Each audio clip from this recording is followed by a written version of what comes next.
Hi, this is Peter Woolfolk speaking. Now, first of all, thank you so very much for listening to the podcast. Now, I am very excited to let you know that the podcast is now available on Amazon Alexa. You know the drill.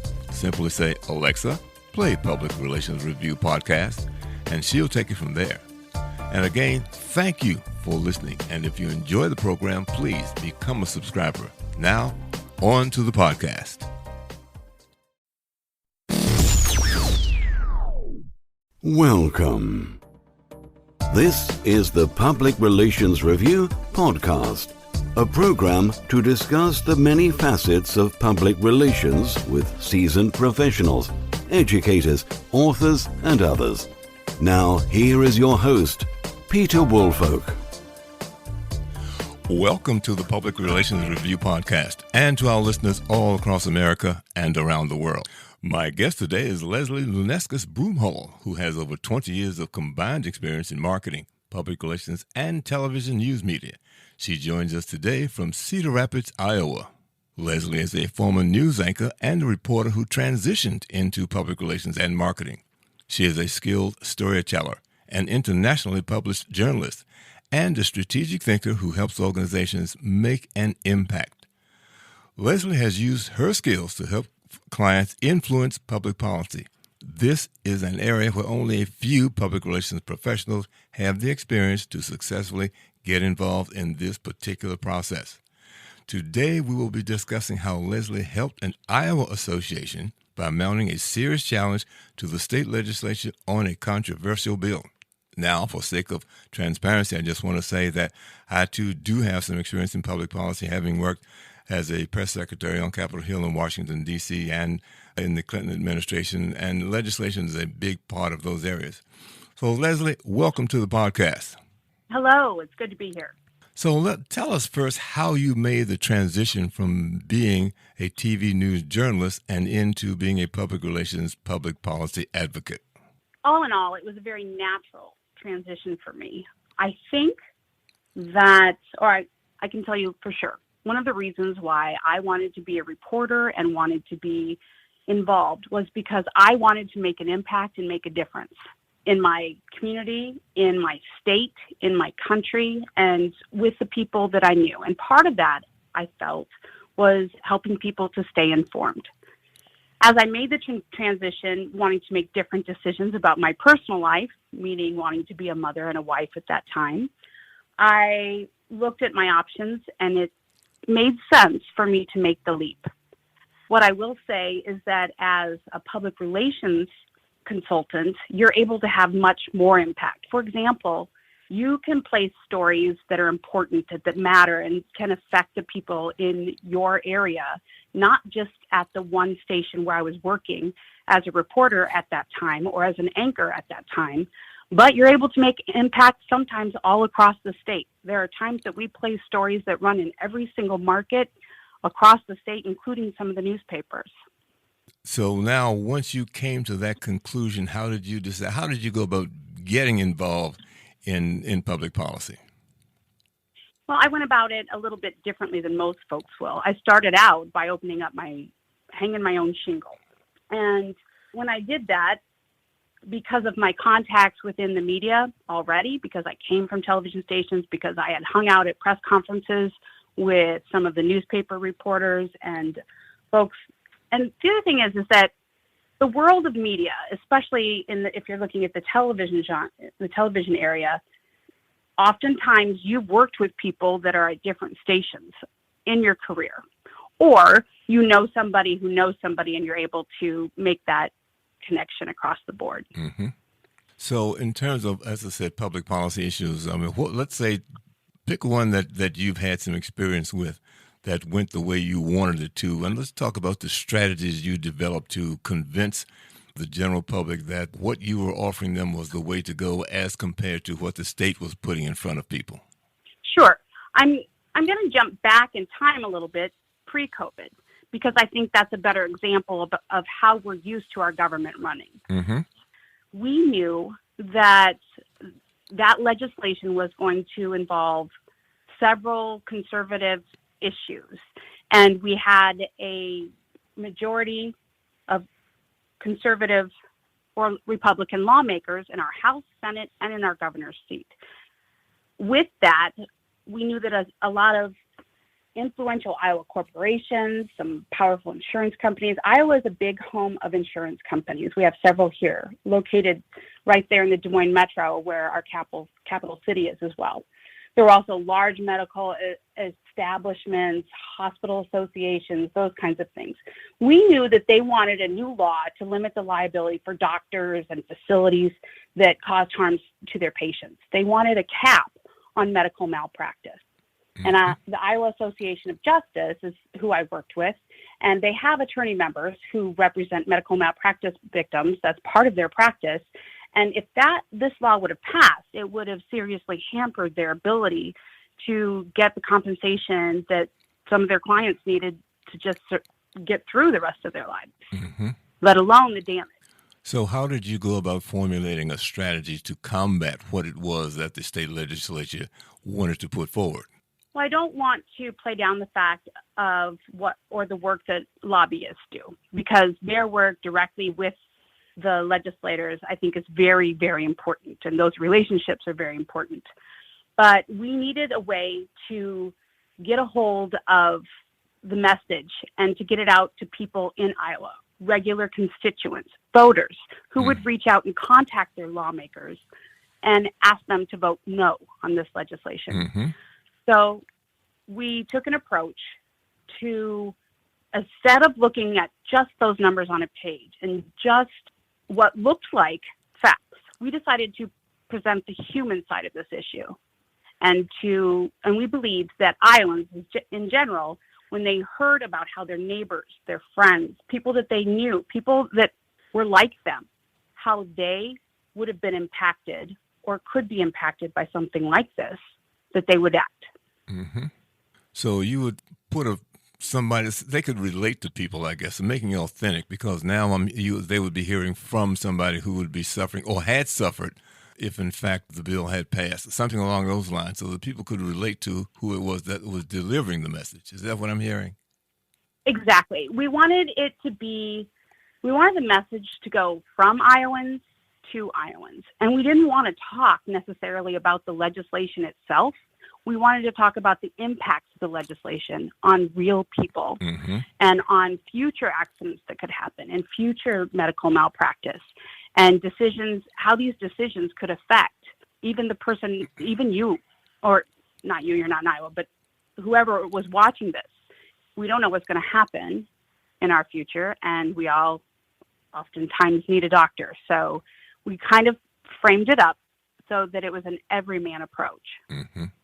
So then how did you go about identifying people to put in a position to be spokespeople for you, to tell you about their particular situations and so forth?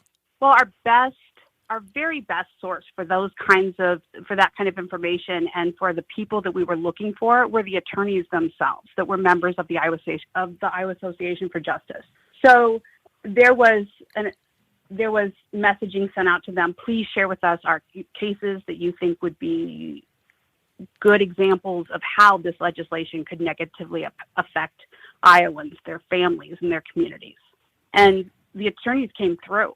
They contacted us back, told us about different cases, and we kind of went through that and tried to find a case within each market, first of all. And then when we had more than one case in a market, we worked to be able to tell those stories differently and to pick the best and pitch the best stories to the folks that we knew identified or would watch that station, that channel, or lined up with their personnel. We worked really hard to line things up so that we were pitching in a very concentrated way. Now, was there any sort of, let's, for lack of a better term, media training given to the people you wanted to be spokespersons? Absolutely. We were taught, these were everyday Iowans, and some of them had been through horrific experiences, problems, mothers who were talking about a problem at birth with their child.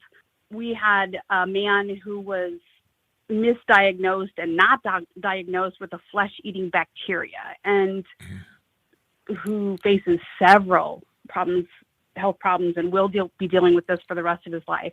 We talked to a woman who for 20 years has been an advocate because her grandmother suffered from medical malpractice in a nursing home, in an Iowa nursing home.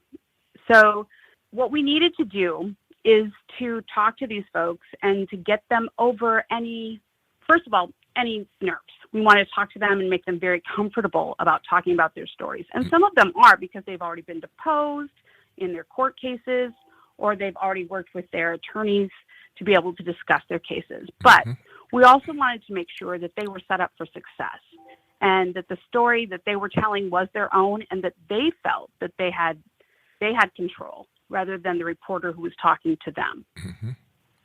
Did you also set it up so that folks would hear, okay, well, fine, if in fact this law goes through, you would have lost X numbers of dollars as compared to what you received as it stands now? Did you make that sort of comparison? Well, we really felt strongly that talking about dollars and cents and those kind of figures was not the important message here, because every situation was different, and we all have different ideas of how much a certain amount of money is based upon our experience and our earnings. So we didn't want to talk about the money. We wanted to talk about the fact that these are the kinds of people who would be impacted by this, people who were severely injured by a medical mistake, and to talk about the fact that will present a lifetime of extra care, a lifetime of changes in their daily routine, that they can no longer do their jobs that they were doing for all of those things. Their earning capacity and potential is gone. We wanted to talk about those types of things rather than boiling it down to dollars and cents, because the fact is that as humans, it's easier for us to relate to each other on the basis of humanity rather than dollars and cents or facts and figures. We care about people. Well, what I was looking for is I'm trying to understand how you got people to understand that if the legislation passed, what they would be losing. How did you emphasize that in your messaging? Well, that was handled mainly through our press releases that we sent out when we pitched the story, so that we didn't need the clients or the people who were medical malpractice survivors. We didn't need them to talk about dollars and cents or how it would have impacted their lives, because we dealt with the fact, whatever facts, here's how we dealt with it. Whatever items or information that the other side was trying to put out there as the reason why they needed this legislation, when they zigged, we zagged. We found out, we put up the truth, the facts. The situation in Iowa is that they were trying to say that this would limit access to doctors in rural areas, or that you would have to go to a big city in Iowa in order to even see a doctor, that kind of thing. We actually had statistics that showed that access to health care in smaller rural areas is consistently growing in Iowa. They tried to suggest that, this would make medical malpractice insurance go higher. A soft cap was put on back in 2017, I believe. And we were able, we knew and had in our back pocket that when that soft cap was put on, and the soft cap means that in order to take a case to court that would get a decision or was eligible for a decision that was higher than that soft cap, that certain hoops would have to be jumped through by the attorney, or they would have to verify that this case qualified. So that was already done. And with that soft cap, we asked around, found that no medical malpractice insurance premiums had gone down due to that. So it didn't affect it one way or another. So we basically made sure that we had the ability to react to everything that was being said and found facts. So let's call this sort of a rapid response team to listen to what was being said, to support the bill, and then fire off information that demonstrated that what was being said was inaccurate. Now, who exactly did you begin to give this information to your media contacts so they could dispute it on air? We worked really, if we felt that something was being put out there that wasn't a message that would be well received by Iowans, we didn't worry that much about it. If we felt that that they were gaining, and it needed to be talked about by Iowans over the water cooler, at work, over dinner tables, then we reacted. Mm-hmm. And you work in those situations, you have to remember that your client, that the IAJ, the Iowa Association for Justice, they're the expert on what their members need. So when you're talking about public policy that could affect them and their clients, my job is to listen to them and to take what's in front of me, what they're giving me, what they need, and to make sure that we find a way and a path to get that message out there. Mm-hmm. I guess there's a certain way you have to frame it too, so that it is palatable and easily understood by the listeners or receivers of the information. Absolutely. For example, with this situation, attorneys are not necessarily your best storytellers in this situation, because there are some people who don't like attorneys or have a preconceived notion or prejudice against who attorneys are and what they do. Mm-hmm. But we're talking about attorneys who fight for the rights of Iowans or fight for the rights of people who are devastated by a medical mistake. And I can tell you that in prepping these individuals for their interviews, I heard some of the saddest, and also stories of folks who are just so strong and kept going and are living their lives and doing their absolute best with what has been handed to them.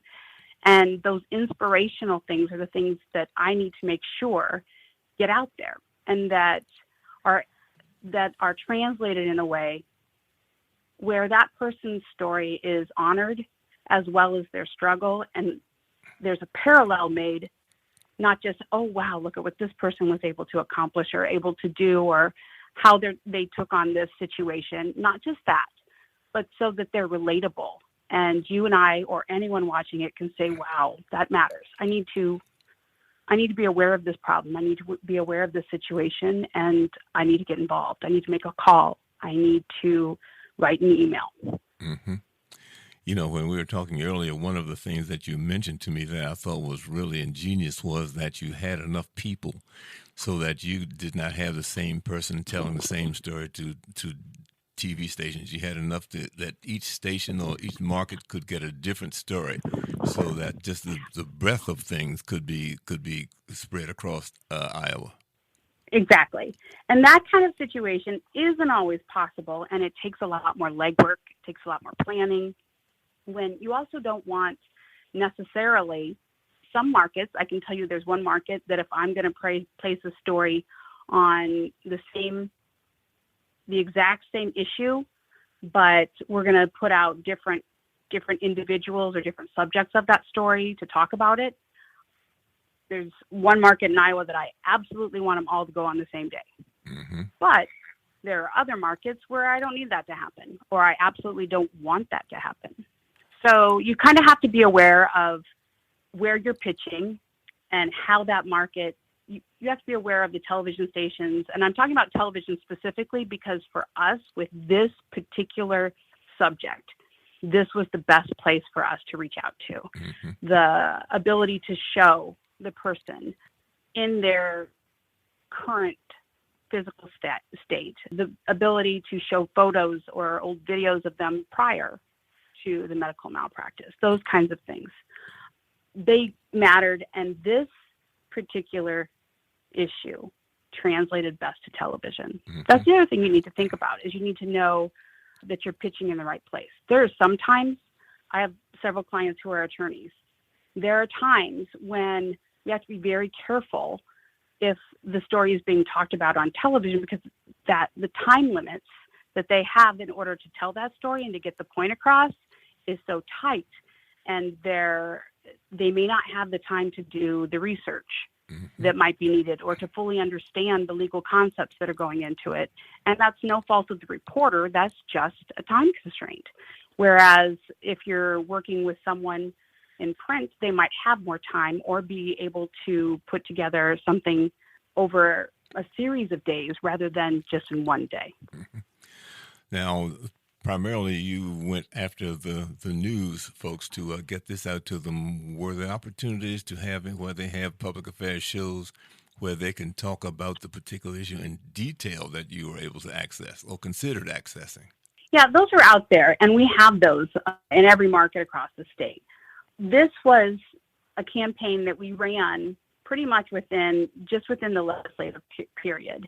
And as long as we were able to keep things kind of moving and going forward, we didn't feel the need to try to get our medical malpractice survivors on like a talk show like that, except for one instance.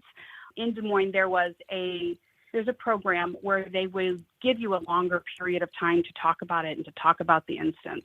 And I think that even if you go to check out our website, that link is there where they had 10 minutes to talk about what the Denham family had gone through.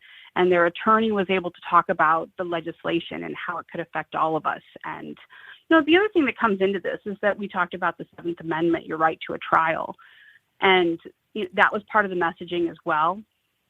So when you were talking, and that worked to have the attorneys talk about, right? Because that was something that they could speak with authority on, more so than your average Iowan might be able to. Mm-hmm. However, the personal side of the story and telling that was best handled by their clients. Very good. Tell me, what was the eventual outcome of this particular legislation? What happened to it once you did what you did and the legislators did what they wanted to do? What was the bottom line on that? Well, that legislation did not pass. And I'm talking about at the end of the legislative session, it didn't pass. And my clients checked in and they had more calls and emails than they had ever had with any of their efforts or campaigns in the past. Do you know perhaps the outcome or any of the legislators who supported that bill, if they suffered any consequences as a result of being behind that? I would say that doesn't happen so much here. We are in a state where we have, like I said, at this time, we have a Republican-controlled House, Senate, and governors, an executive branch. Due to that, there's not a lot of backlash about something that is, this is maybe a subject that it's okay to consider and to talk about and to review and make sure that you're doing what's best for Iowans. Right. And I don't think that, and we certainly never put anything out there to say, these people for even suggesting, this legislator, for even suggesting that this happens, that person is obviously, you shouldn't vote for them again. We never did anything like that.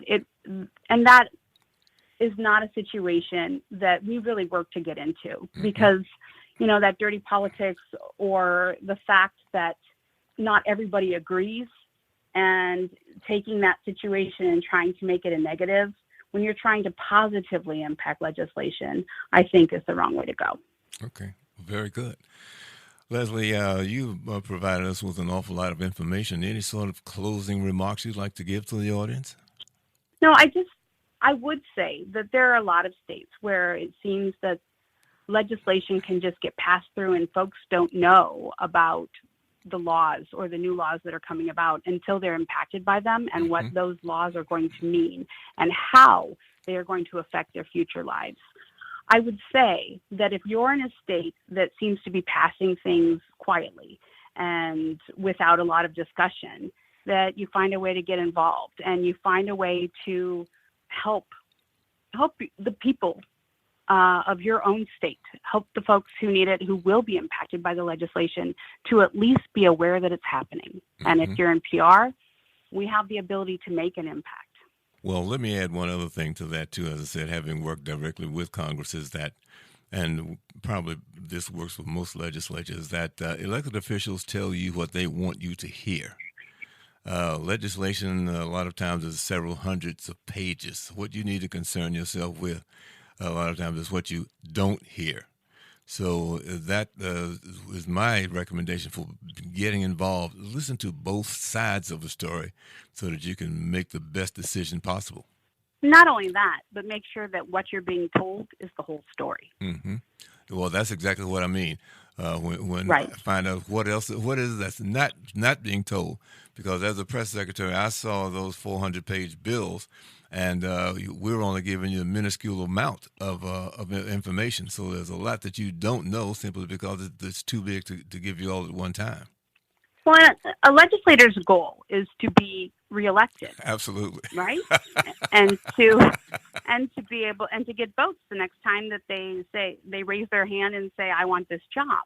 So when they are messaging and talking about a bill, and if they may or may not be leaving things out, it has to be what they want to communicate to their constituency. And the fact is that if you have the ability, you should make sure that their constituency knows the stuff that they're not talking about, especially if it could impact you. Lezli Luneckas-Broomhall has been my guest today, and I really, really want to thank you, Lezli, for taking time out of your day to join us here on the Public Relations Review. And thank you so much for inviting me. I really appreciate it. Thank you. Absolutely. This is a topic I've been wanting to cover for a long, long time, and I certainly hope that our listeners have enjoyed it and learned something from that. And if so, obviously, we'd like to get a good review on the show, and to have you tell your colleagues. So please join us again for the next edition of the Public Relations Review podcast. This podcast is produced by Communication Strategies, an award-winning public relations and public affairs firm headquartered in Nashville, Tennessee. Thank you for joining us.